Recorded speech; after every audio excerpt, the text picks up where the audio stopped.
We are live for a new episode of the Electrek podcast. I am Fred Lambert, your host, and as usual, I'm joined by Seth Wintraub. How are you doing today, Seth? I'm good. All right. Thank you to our sponsor for this week's episode, All Set Auto, North America's leader in paint protection and restyling, offering colored wraps, paint protection, window tint, ceramic coatings, and more exclusively for electric vehicles. We're going to have a little bit more to say about them later on the show, but you also have a link in the show notes to get all the location where they do this paint protection and colored wraps. All right. So, obviously, the thing that dominated the news this week is a little thing happened back south of the border for me in your little space of the world set. You guys did it again. You elected the Orange Man as your great leader. It's an impressive bit for us. We're kind of heading on our way to idiocracy quite quickly, it feels like. Yeah. I mean, the Mike Judge, we were watching some of the clips from the movie on the election night. I'm like, this is not a movie. Like, this is not a science. It's a documentary. Fiction. It's a documentary. It's a prophecy. It's really happening. I mean, all right, we're not gonna get too political in the weed of it and how it happened. Like, everyone has their theories on that. A lot of it has to do with misogyny and everything. But anyway, we're going to focus on the impact on the market that we cover, which is the electric vehicle market and the renewable energy. And one big winner that we didn't know, so Tesla is in many ways the EV market in the US. And Tesla stock skyrocketed from the election, added over $220 billion to its valuation since the election. That's a full Toyota added to their value. In fact, if you look at this right now, Tesla, which has been the most valuable automaker for the last 4 or 5 years now, is now worth more than the next 10 biggest automaker combined. Of course, Tesla is not really an automaker. It's an AI company, so that doesn't really matter. No, but seriously, Tesla's core business is still moving metal and rubber. They sell cars. That's still their business. And you know, so we're trying to understand, why do Tesla shareholders or Tesla investors or investors in general the market believes that Trump's election, Trump being the White House in the next 4 years, actually helps Tesla as a business. So there's a bunch of theories there. You know, there's the more conspiratorial theory that there's going to be some collusion between Elon and Trump, specifically to help Tesla. It's until we have actual proof of that happening, and I understand that's a real concern. You know, he gave $130 billion to the guy and whatnot. So I understand, but we operate on proof here. So let's get that. So let's more focus on the policies. Which even then, it's a little bit harder because what Trump says is going to do and what Trump does are more often than not, different things. So we're not saying that this is going to happen, but this is what he says is going to happen, and whether he's going to do it or he can do it too, because there's limitation. Is the House settled by now? Do we know if? I don't think it's official yet. Yeah, it was very tight. So it also depends on the Republicans securing the House. They do have the Senate on lock, so they have the White House, the Senate. They just need the House to get things moving, but we'll see. Yeah, Senate's 52-45 right now. Okay. And the House? I'm looking. So, in terms of the actual policies that he has about electric vehicles, Trump was quite clear that he wants to remove all incentives. He doesn't think that EVs should have incentive, which, is actually something that Electrek we have discussed, as we're kind of aligned with that to a certain degree.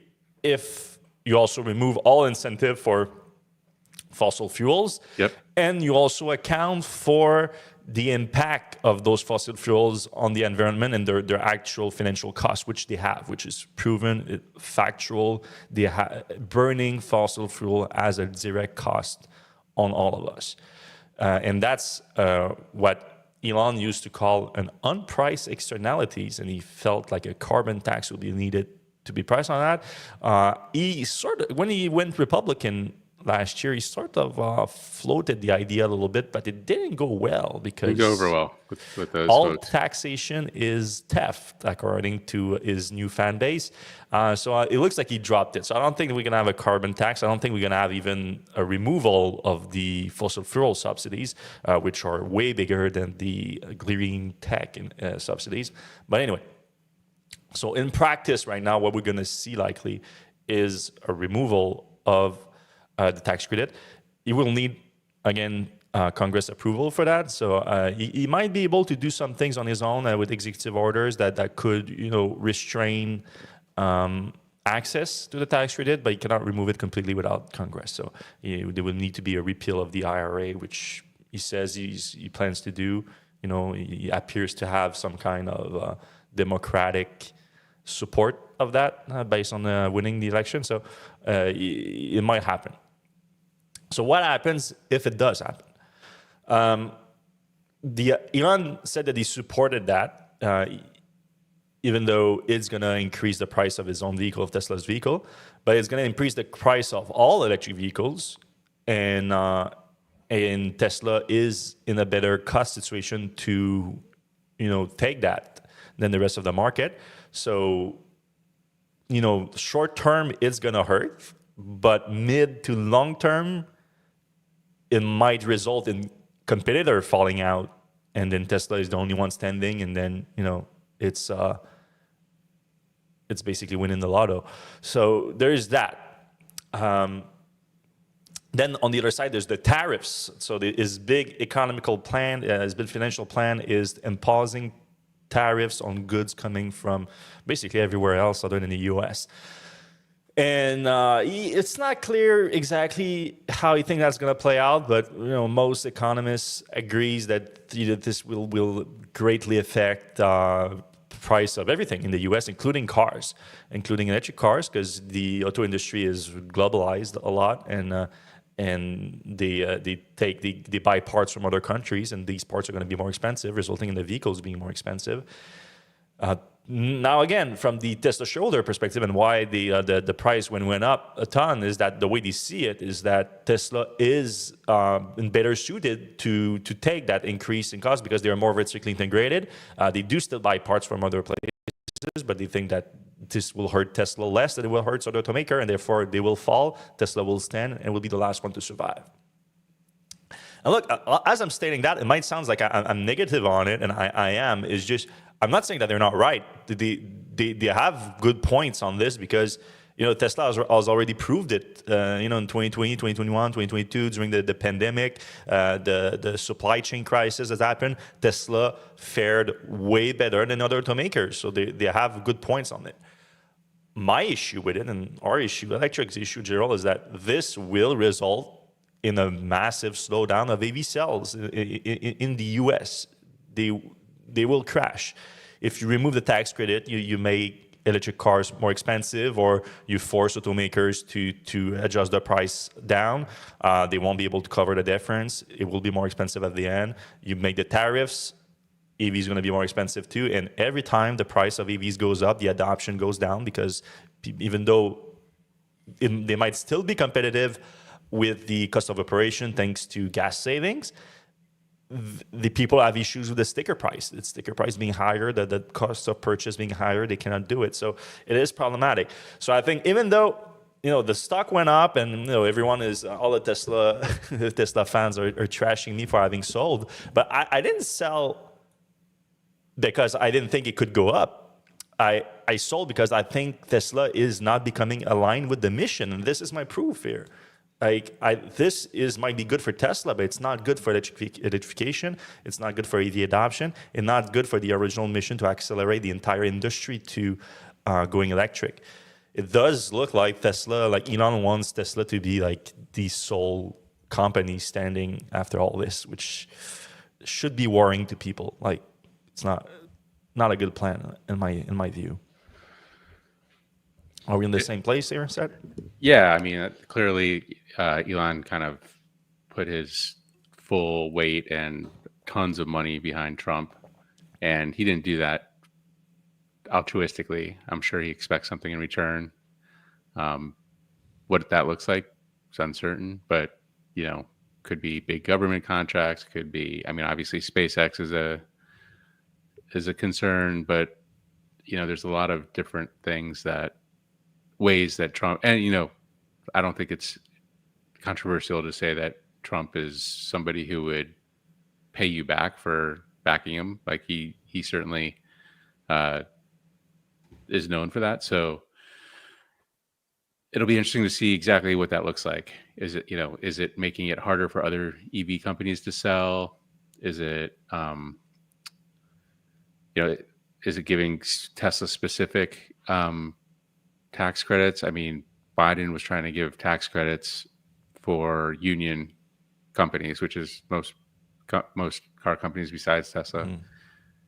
What if they did the opposite? Like only tax credits to non-unions? That would be wild. But like if there's odds on poly markets on this, like I don't think it would be high, but it's not impossible.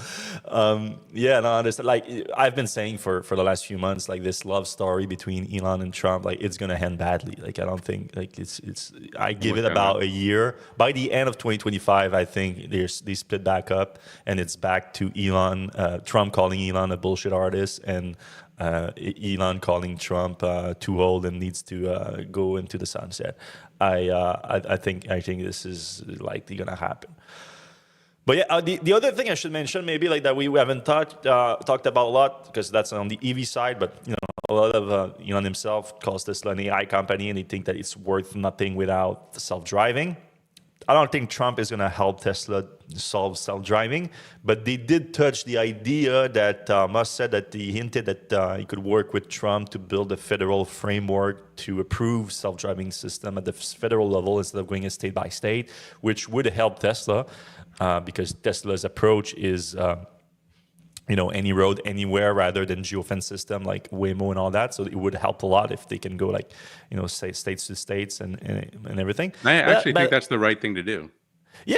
I'm actually on board on that, but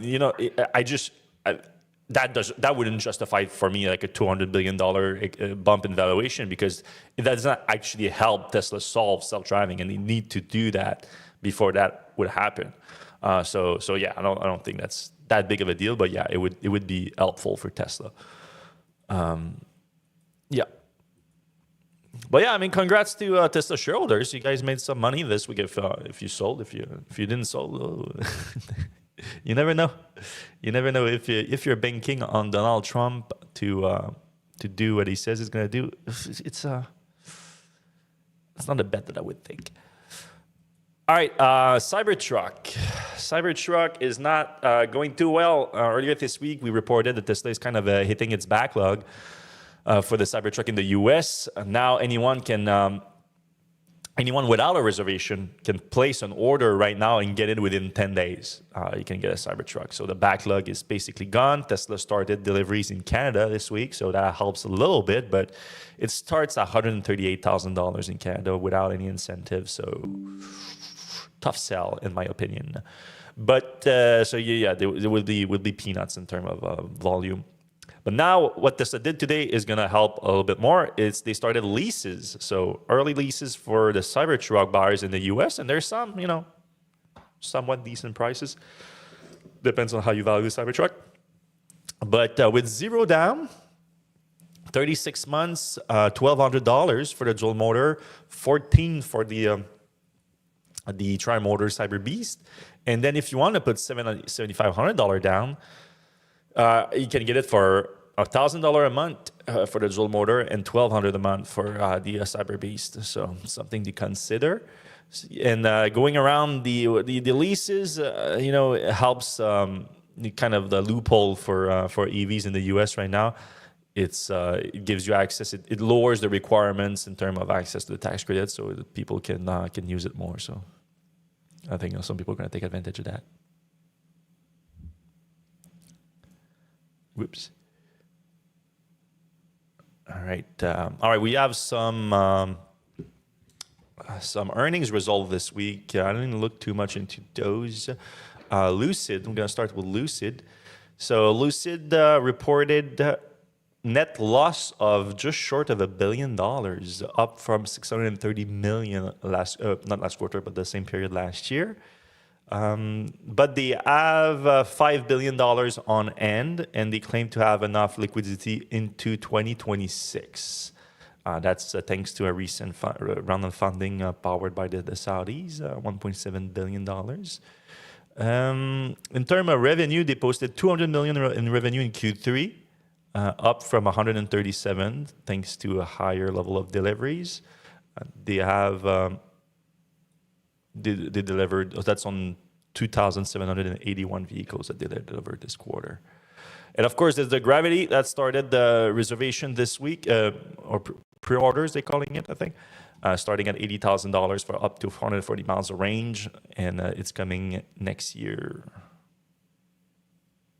And then the year after that, it's the mid-range platform. It feels like Lucid is maybe like 2 years behind Rivian in the process, basically. And like 10 years behind Tesla. Yeah, but they want to catch up a little bit quicker to get to the next generation cheaper vehicles, I think, than Rivian. Rivian took its time between the R1s and the R2s. All right. Speaking of Rivian, I think we might have skipped over that one. Yeah, I skipped this one. So Rivian also posted their earnings, and we anticipated them to have a difficult earnings this quarter because of the lower deliveries, because of the supply chain issues that they have with a specific supplier. But it was actually not the supplier's issue. Apparently, it was on the Rivian side. But we already went into all that. So what do they report September?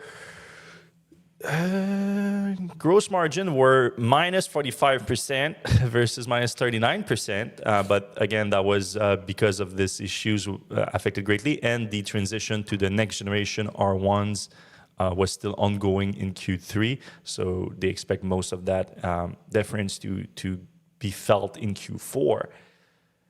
The big news from Rivian for this earnings really is still related to the gross margin, but it's the fact that they still guide positive gross margin in Q4, which was the goal since last year, despite these issues. Because despite, you look at the gross margin here, they go from 36 to 46 to adjusting down a little bit for 2 quarters to minus 44, minus 39, and now went back up to 45, and they still somehow believe they can get to something marginally positive next quarter. So I guess the impact was really felt here. But obviously, 3,000 vehicles produce more than the deliveries, and they also expect both production and deliveries to get up in Q4, which is going to help greatly on that. What do you say about the R2? R2 will be fundamental drivers starting at 45. Yeah, there's not that much news on the R2 front. There's the new Volkswagen deal, of course, that's helping. EBITDA loss of 2.83 billion on this quarter. So everything is bigger scale than we were talking about Lucid. But they also have much bigger coffers. Did we share how much cash on hand they have? Because that's something important to track. We don't have that right now. But I think they have more cash than Lucid does, right? They must have. Mm-hmm. All right, should we do a quick read? Yeah, let's talk a little bit about our friend at Allset. All right, today's episode is brought to you by Allset Auto. Allset Auto is North America's leader in paint protection and restyling services, offering colored wraps, paint protection film, window tint, ceramic coatings, and more, exclusively on EVs. In fact, they have worked on over 7,000 electric vehicles, including having already wrapped 300 Cybertrucks in colored PPF. The company currently offers the largest selection of colored PPF in the industry, with more than 25,000 options in gloss, matte, metallic, and even color shifting. Allset Auto currently operates in 15 markets across the U.S. and Canada and is seeking to award new franchise opportunities to qualified candidates who are passionate about the EV industry. To find a location near you or to get their free digital franchising brochure and market analysis, visit allsetauto.com. That's Tesla backwards, ALSET auto.com. Allset Auto. We don't protect cars, we protect EVs. Yeah, if you guys want to check out, we also had a sponsored post with them this week that gives a lot more details about if you want to franchise this in your area, because we listed where they're located, but it's somewhat limited, even though they're Canada and the US. But there's plenty of markets to get into. So if you want to spend time with electric cars, a good way is to wrap them and get into the business of writing them. So you can check the post on Electrek to know more about Allset's franchise business. Also, if you do enjoy the show, we would appreciate if you can give us a thumbs up, a like, a subscribe, whatever it is on the app you're doing right now. It's free to do, it takes just seconds, and it helps the show a lot more than you think. We appreciate it when you do. And we are going to have plenty of time this episode to take you guys' questions. So if you have a question about any of the topics we're discussing today, about Trump's impact on the EV industry or all that, you can put them in the comment section right now. I want to get to it in about 20 minutes or so as we get through these other posts here. All right, so we got all the details and pricing for the updated 2025 Ioniq 5, which is an important vehicle, I think, because, the Ioniq 5 has always, since it's been on the market, has been, next-gen EVs from the Koreans, and some interesting features like bidirectional charging and just an all-around solid EV. But the 2025 version now in North America makes things a lot more exciting as the first non-Tesla EV to adopt the NACS port standard. So, you're going to be able to use the supercharger with that car like any other Tesla. So this is a big impact. And there's a lot of improvement on the 2025 version here. The pricing is interesting. So starting at $42,500, that's for the standard range rear-wheel drive. That still gets 245 miles of range. And then if you want to get the extended, did you call it extended range? The SC version, I'm not sure if, no, it's not the SC. The bigger battery, the 84. Yeah, the 84 kilowatt hour battery. You get the 318 miles of range for $46,000. So it's $4,000 upgrade to get 50, 60 more miles of range, basically. A little bit more power too. Yeah, you do get 225 HP versus 168. And then you have all these versions all the way up to the $58,000 if you want the all-wheel drive dual motor with 320 horsepower. But you do get less range with that. So a lot of options for the Ioniq 5 here, 2025. There's something for everyone, basically. And we already discussed the interior update with the new steering wheel, redesigned HVAC system. The exterior also had got new headlights.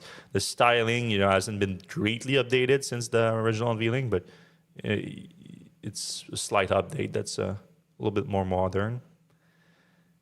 And you get half the tax credit for the Ioniq 5, right? I think so. Yeah, but you can always lease it. I think Ioniq 5, the deal is like leasing. Like you can get that car for $400 a month leasing, straight up. So if you come from an ICE car, it's basically a free car for most people, because if you drive just a decent amount a month, you probably have more than $400 of gas. And then, account for the electricity cost, which is pretty low depending on your market, unless you use maybe the supercharger network a little bit too much. This is probably one of the cars I would go to someone ask a recommendation now for going electric. This is a lease Ioniq 5, great choice, I think. All right, this car you like a lot. Said the EX30 has been confirmed that's going to come before the end of the year to the US.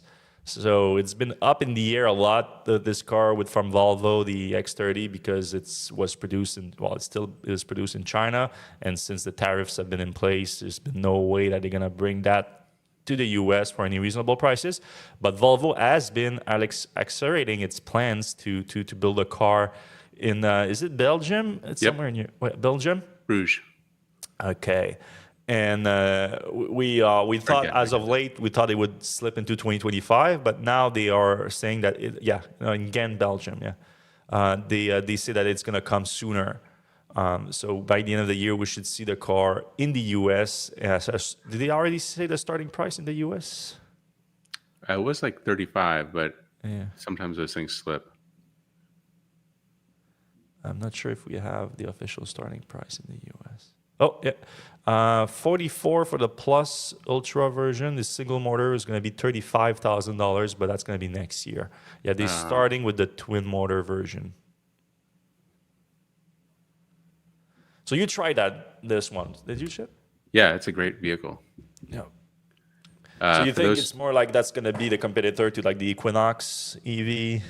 Yeah, I mean, it's a little bit higher end brand, a little higher, just quality trim.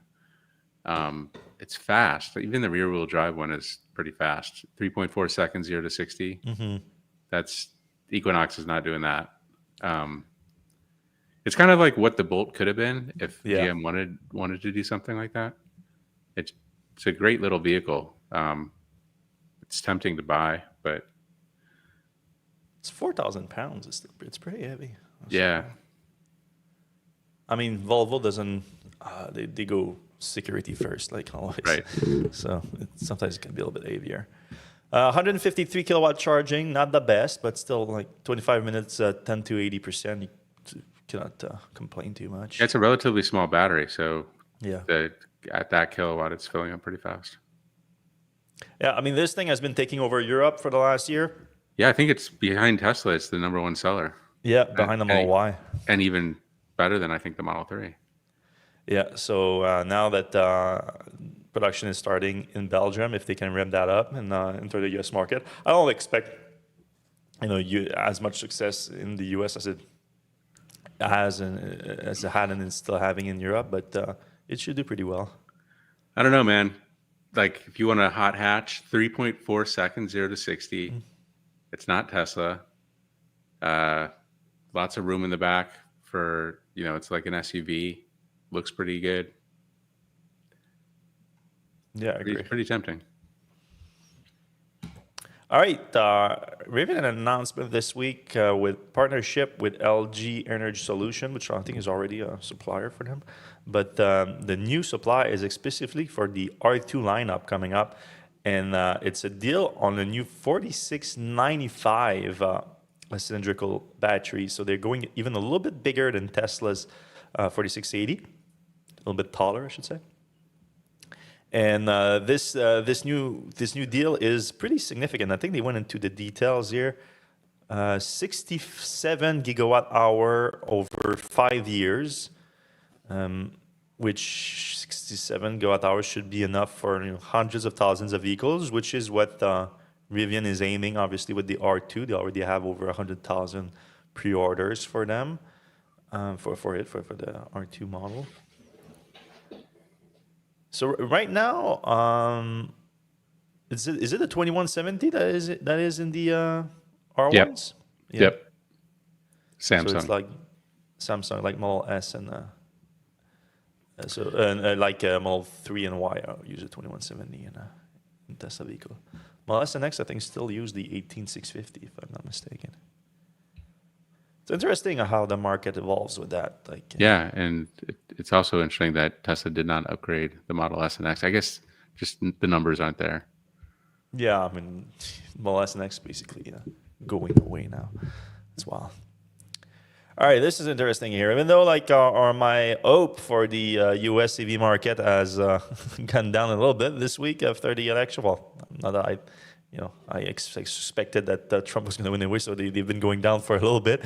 There is some hope with the used electric car market, which is, we are very focused on the new car market at Electrek because that's what's driving everything, obviously.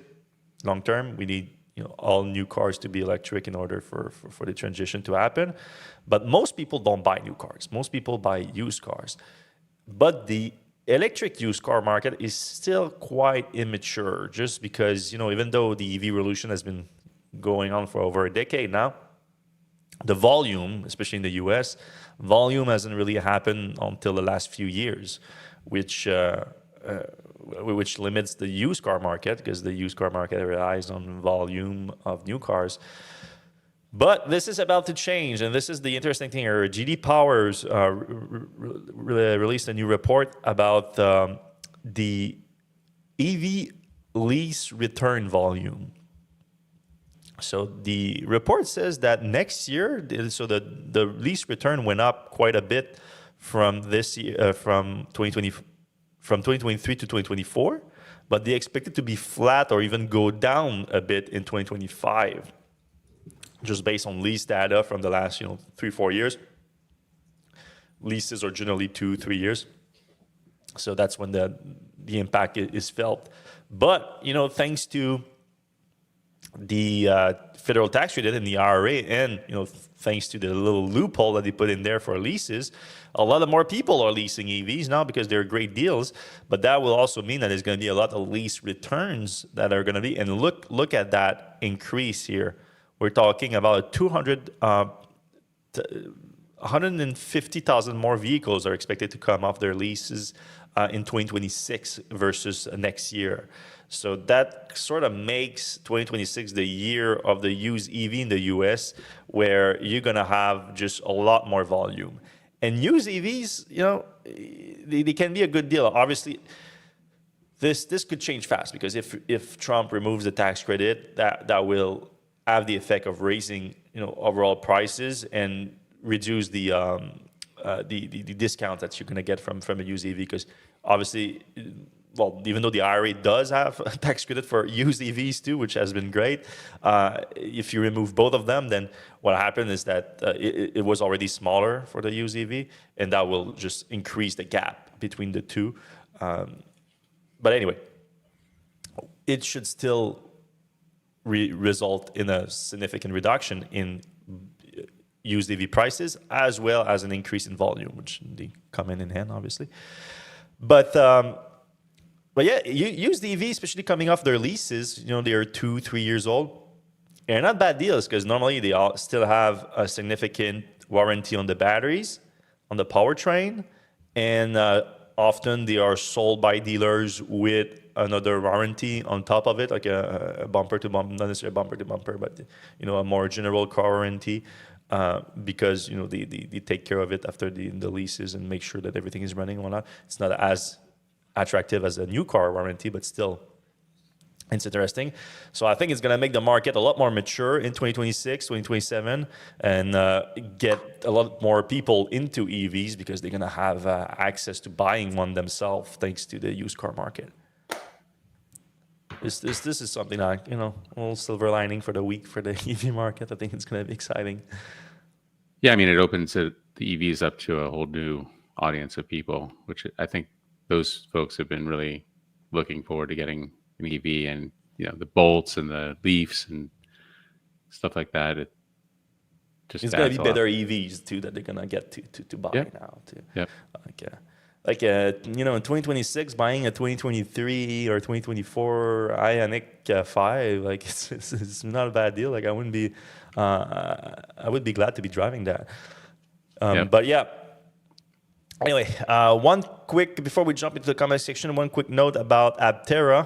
We talked a little bit about them last week. They had their production intent vehicle doing the low speed testing. This week, Scooter dove a little bit deeper into their fundraising effort, which hasn't been doing great. They've been, for the last few months, talking about their effort with US Capital Global, where they've been trying to sell $60 million worth of convertible notes. And according to the latest filings, they are 400,000 worth of the 60 million. So it's pretty bad. And the co-CEOs are talking about going back to crowdfunding, because to be fair, they did raise an insane amount to crowdfunding, like $135 million to crowdfunding, which is insane. Though there are limits to crowdfunding. Like at some point you hit the ceiling. So I assume that they hit that ceiling with 135 million, and then they needed to go to the bigger whales for the for the convertible notes, and the whales are not buying. They don't like it. They don't like the company, and I understand why. Like it's not an easy sell of a company. You're making a vehicle with limited utility. You can see it here. It fits 2 people. There's some place in the back for luggage and everything, but it's limited. It's not even a car. It's an auto car in most market. Some markets you even have to have a helmet on. I think it's not going to be very popular in those markets, but there's plenty of markets you don't need a helmet too.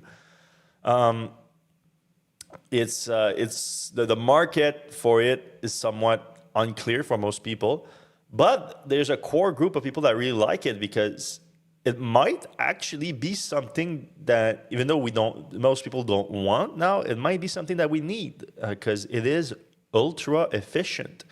And some people are trying to see it now. I saw a post that was going viral today on X from like a Cybertruck owner posting how much it cost them to supercharge for a road trip, a 600-mile road trip, and it basically was equivalent to using a 22 miles per gallon vehicle with gas because of the cost of electricity.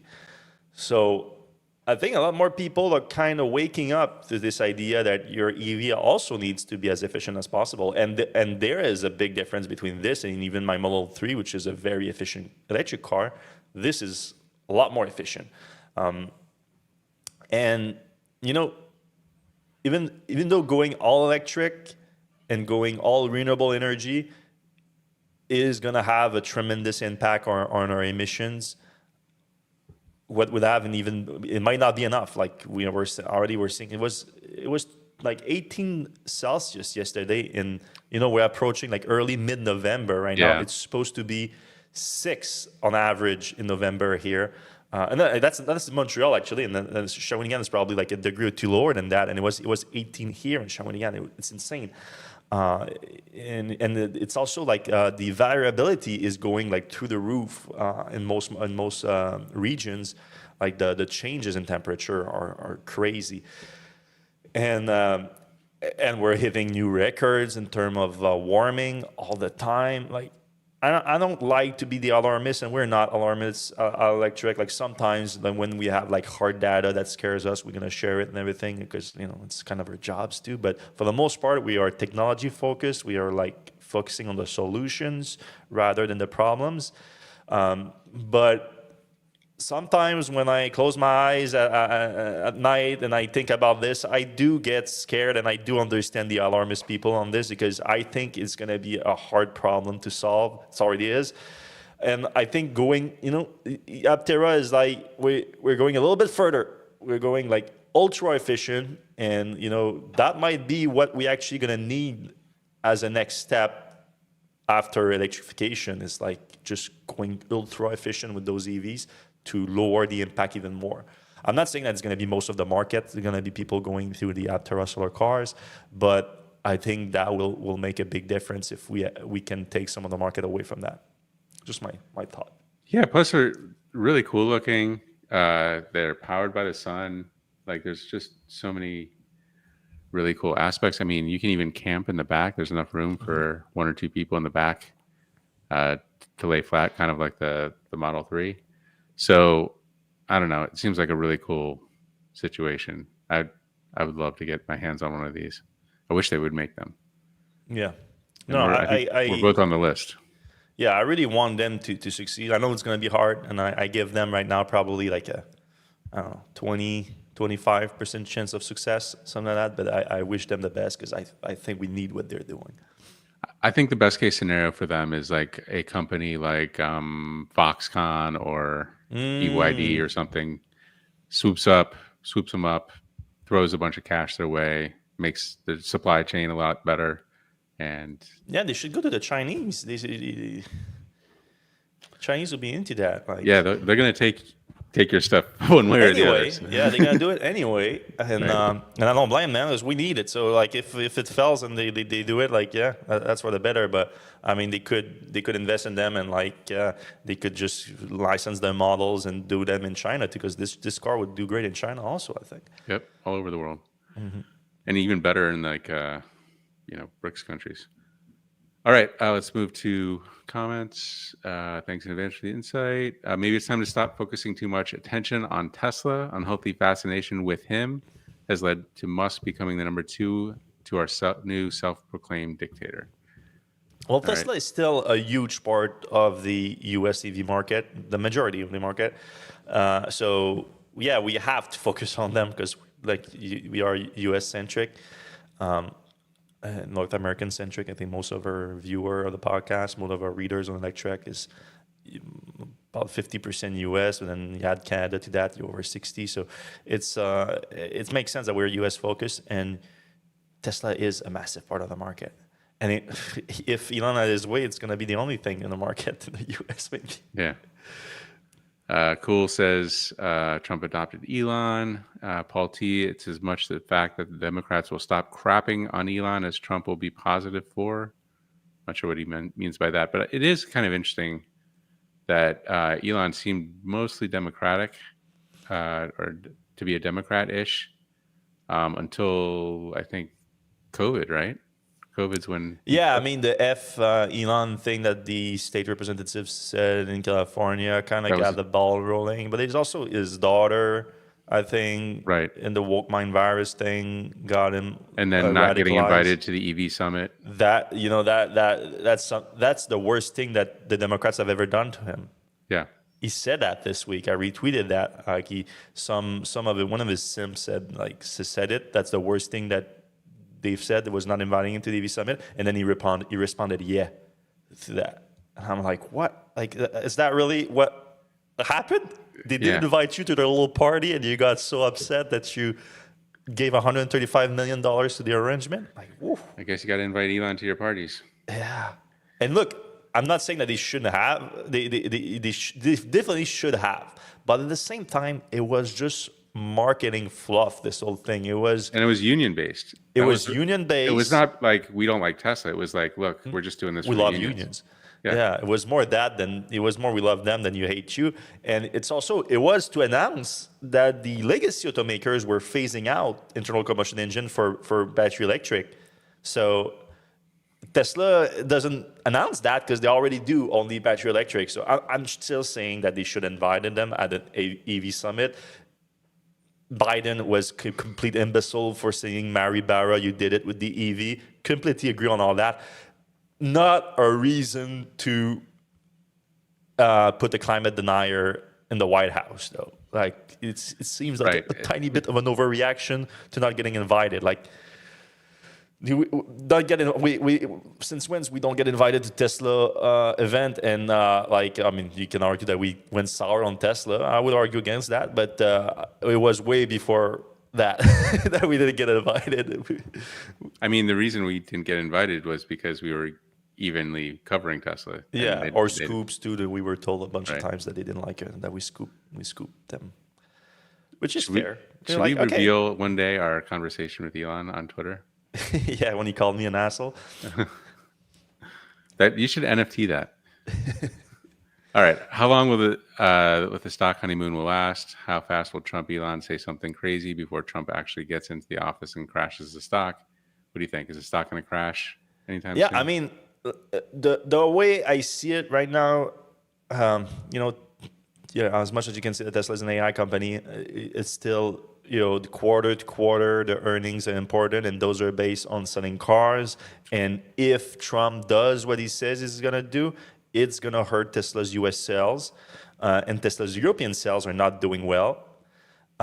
China is doing okay. Not, they are holding their own in China very well, but not like so far they're down like 5,000 units this quarter. So it's not perfect either. It's not 5,000 units. Not huge in China, obviously, but they are down quarter to quarter to date. So US is important for Tesla, obviously, and I think sales will go down short term to mid term in the US until like the others drop, until like Tesla is left without any EV competition in the US. It sounds like that's the goal. That's the optimist goal in the next 4 years with Trump. So, not big on that. Don't think that's a good plan to have. I think the original idea of elevating the whole industry to go electric was the better approach. But, I might be wrong. I don't know. Yeah, and there's still some parts of Tesla that are doing that, like the supercharger opening. Yeah, that's fair. All right. Antonio says, how long with the stock? Oh, yeah, we talked about But that. also, how long, like, no, I cannot say that. I don't know. Like, the stock can go be irrational for forever. So it's Right. you don't know. Yeah, I actually saw on some interview, that I thought it was interesting.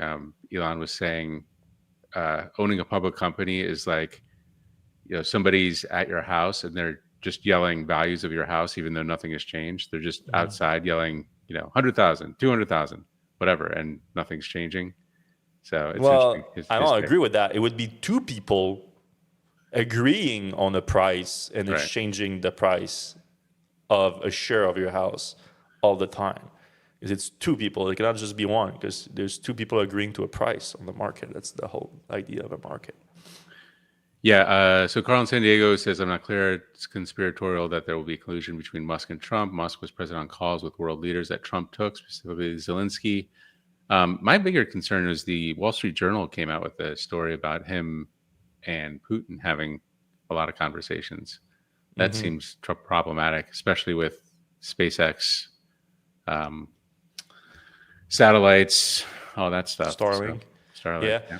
Rohan Patel was the policy chief at Tesla for a while, commented on that, and he said that the way he read the report, which I think sounds fair, is that Elon has to report these calls to the Wall Street Journal, to authorities. I mean, and the way that the Wall Street Journal reported it, in the headline they said secret calls, but then with the sources that they said, like, sources said that Elon talked to Putin like whatever times, how many times, sounded more like they could have just gotten that from Elon actually reporting to the authorities his calls, as he's required to do. So I don't know about that, because if that's the case, if he didn't report them and they were truly secret, like the Wall Street Journal claim, I would hope that the authorities would get on that, but you never know.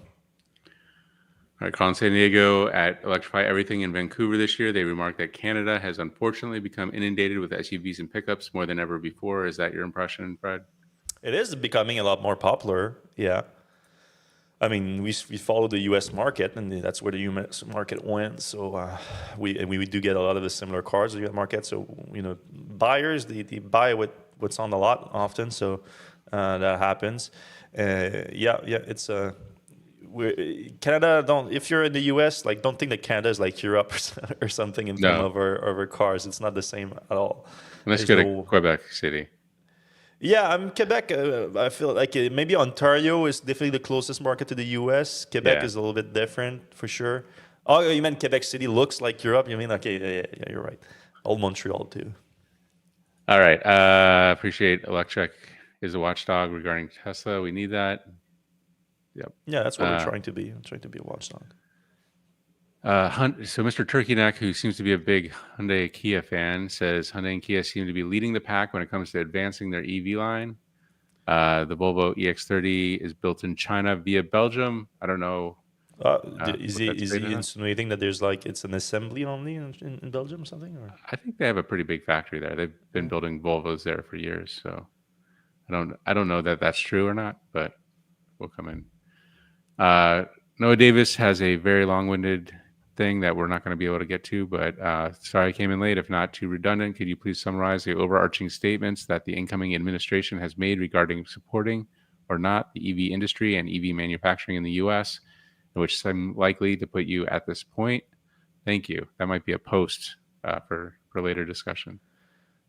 Yeah, so you mean should we summarize all the statement that Trump has made on these EVs and EV manufacturing?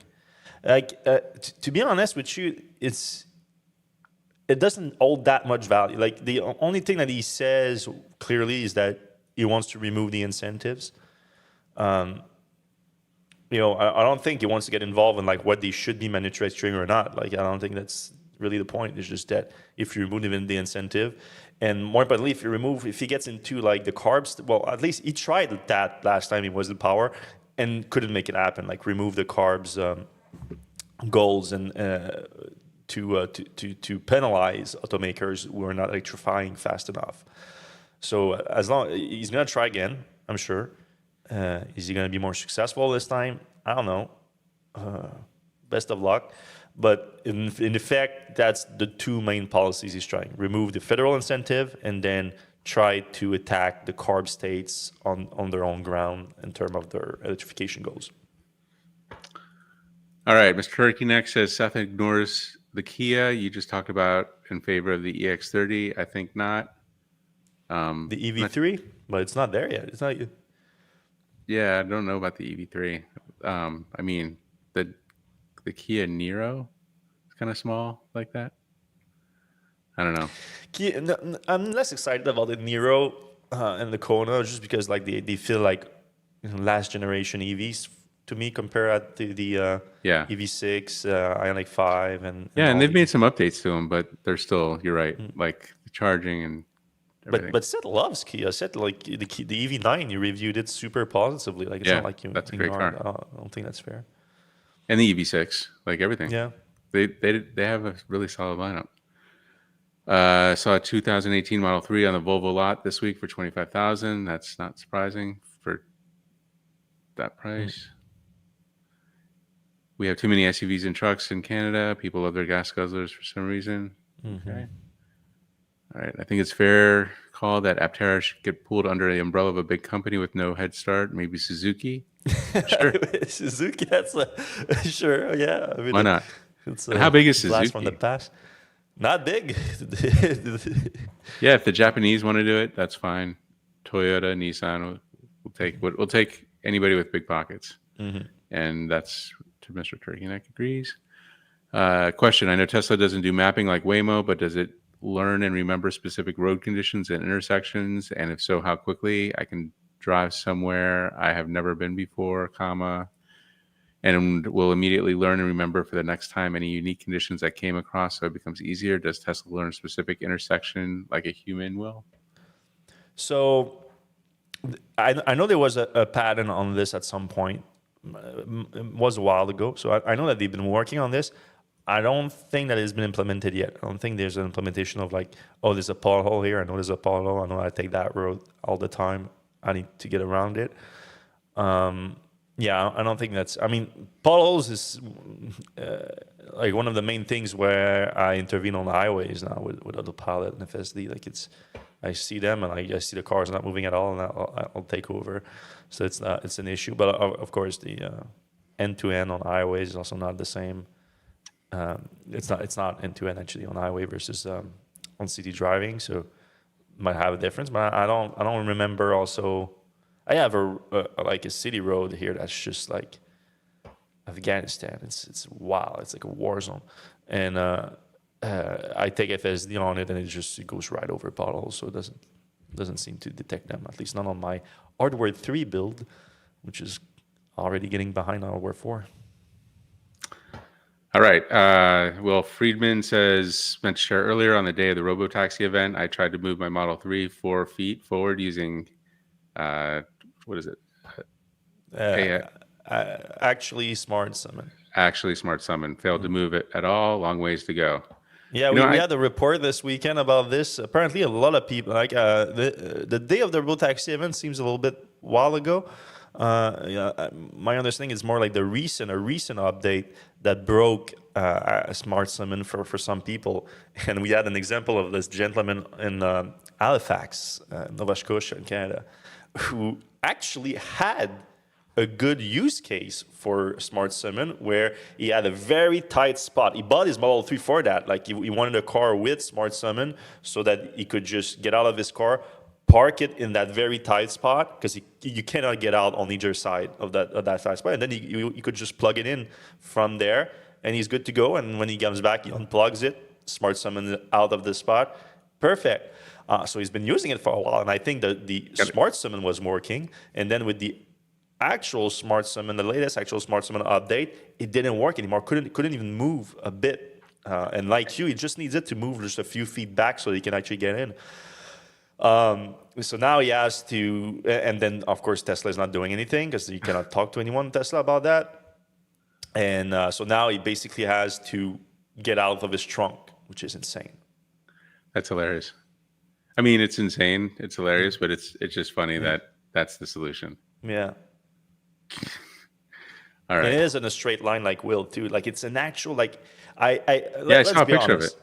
Most people who use Smart Summon use it to impress their friend in a parking lot, late at night. They're That's like, right. "Hey, look at this! My car drives by itself." Like, and then when it's actually time to use it yourself, you're like, "Yeah, I'll just walk the car walk by. It's save time and save some stress of having to watch it because you hit the curbs a bunch of times. We've seen it countless times." This is an actual use case, and then he gets screwed by Tesla with it. It's pretty wild. All right. In a straight line in a driveway.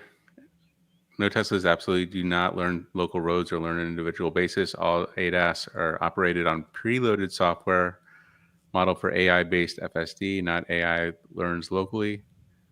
There was that thing about potholes, right? Like it would learn where a pothole was and it would slow down vehicles. I forget. But Wasn't I that I part don't of think it was ever implemented. I think Okay. they talked about it. There was a It's kind of like an patent on it. idea. Yeah. All right, big one here. Domestic automakers face a conundrum balancing immediate profit opportunities with the long-term viability of their enterprises. The absence of stringent emissions regulations may lead to a focus on the profit centers like internal combustion engines, trucks, and SUVs, potentially delaying EV advancements and next-generation vehicle development. This is a huge long-term advantage for Tesla at the sacrifice of the future domestic auto industry. Exactly. I mean, That's unless it. Tesla becomes the entire domestic auto industry in the U.S. Like, because right now you're right. Like everything you said is correct, and that would lead to basically everyone else going under except for Tesla, and even those EV startups, because those EV startups like Lucid, like Rivian, need those incentives, those subsidies, just like Tesla needed them for years. Right. So Tesla is basically, well, Elon, through his support of Trump, took advantage of all these incentives for Tesla and then closed the door behind him. Like, yeah, Yeah, we're they call past. that pulling up the ladder after you Yeah, climb. yeah, exactly. And then he pull out the ladder, and like everyone is left on the ground floor. It's sad because that was not what he said he was going to do. Mike, you sold all these shares today. Congrats, Mike. I assume you make some profit on this. And look, all these trolls on the X are like, yeah, they keep sending me screenshot of the Tesla stocks today. I'm like, I generally doesn't do anything to me. Like I'm literally happy for them. You make some good cash. I didn't sell because I didn't think I could make money off Tesla. Anyway, there's plenty of ways to make money on the stock market. I'm having a blast right now just shorting DGT every now and again. But anyway, I did it because I invested in Tesla for the mission, and I just don't see it aligned with the mission, especially with Elon at the helm and what they're doing right now. Tesla is still delivering a lot of EVs. I'm happy for that. Because he sold his Tesla stock to buy Twitter, to turn it into a propaganda machine, and then sold Tesla stocks to also finance Trump's campaign. That's, I think, is going to result in exactly what Andrew just described. I cannot be involved in that. That's it. Like it's an ethical issue for me more than a financial issue. Though I do think that the Tesla stock can also crash too. Like that's a real possibility, but it's not my main driver. In that article that I wrote when I sold, I clearly stated I think that Tesla is becoming unaligned with the mission. That's it. All right. Eric says he's talking about his mom's self-driving Tesla. She got the free trial. One development had no speed limit. Started driving 35 miles per hour, but the limit is 25, so it slowed down with the scroll wheel. How does Tesla learn this? My mom's development has a sign that says 25 when you turn in, and the car switches from 40 to 25 when it sees the sign. So you're probably in automax speeds feature. So you can just remove that feature, and it will stick to the to the speed limit if it detects it, obviously. So so you have on the screen the speed limit. You have like the sign, the speed limit sign. So if it was 25 there and going 35, that's just because of the auto speed adjust. You just remove that feature and it will stick to that. Or you can also put it like speed limits plus whatever miles per hour you're comfortable with. You can do that too. Personally, I kind of like the auto speed thing, especially because where I live, Like there's a long country road that's like 50 kilometers an hour where like no one goes 50 kilometers an hour on it. And the car will actually go the speed of traffic there. So that's, I like that. But it's not for everyone for sure. All right, EV3 and Inster not coming to the USA is Kia, Hyundai's fault. Companies have long chosen not to compete with profitable models here, i.e. EV9 yes means EV3 no. That kind of goes back to Volvo bringing the EX30 here. They've had the EX30 in Europe for a couple of years, or at least maybe a year now. They're slow to bring it here. I think there's an opportunity. I mean, it's maybe just my bubble, but everybody loves driving. Like people who buy the Chevy Bolt love the Chevy Bolt. I have a feeling that there's a lot more people who like the EX30 actually looks good. Like the Bolt looks like it's not a great looking car. Not like the best. It's not the best. The X30 also big interior improvement in my opinion. Yeah, super nice interior. They have that like long speaker in the front. It's just Scandinavian design. It's SUV like. So I don't know. It just seems like that car is going to do well, and I think the EV3 would do well here. Whether it comes here or not, you can skip that one. I basically inserted with what I just said about my why I sold. I didn't sold because I thought it will make more money. I don't care. It's nothing to do with it. All right. Biggest gift the administration give to Tesla would be a national standard for the regulation of autonomous driving. We sort of discussed it a little bit. Like it would be, probably the right thing to do, and it would have an impact on Tesla, but not until they solve self-driving, which I think is the bigger problem than regulation right now. All right, Carl says, people assume that ADAS systems read speed limit signs, but I suspect that almost all ADAS speed limits are using GIS map speed limits. I think probably both. I know Tesla and others even Google can see, well, Google's using GIS probably, but you can actually see the speed limit signs in the UI. So they're definitely gathering that. Yeah, I mean, you can... confirming, like you use the map and then confirm visually, and that's probably the best approach. All right, the one development, it works 25 miles per hour. The other development wrongly lists the speed limit is 30. That happens. So yeah, that is a bigger problem for sure. Especially if you have the auto speed adjust on and it detects the speed higher than it is, then that's problematic because then you can go a lot higher. But I think it's more based on the speed that people drive on that road on average, so I think not too bad at the end of the day, but something to watch out for. Like everything with FSD, you need to be safe. Let's end on that note, everyone. This weekend, if you're driving with FSD, try to be safe. If you're driving without FSD, try to be safe too. But that's it for our show this week. I appreciate every single one of you that sent comments today. That was cool. If you do enjoy the show, please give us a like, a thumbs up, a subscribe, whatever it is on the app you're watching right now. And I hope you have a safe weekend. I'm going to see you same place, same time next week. Have a good one. Whoop. Wrong button.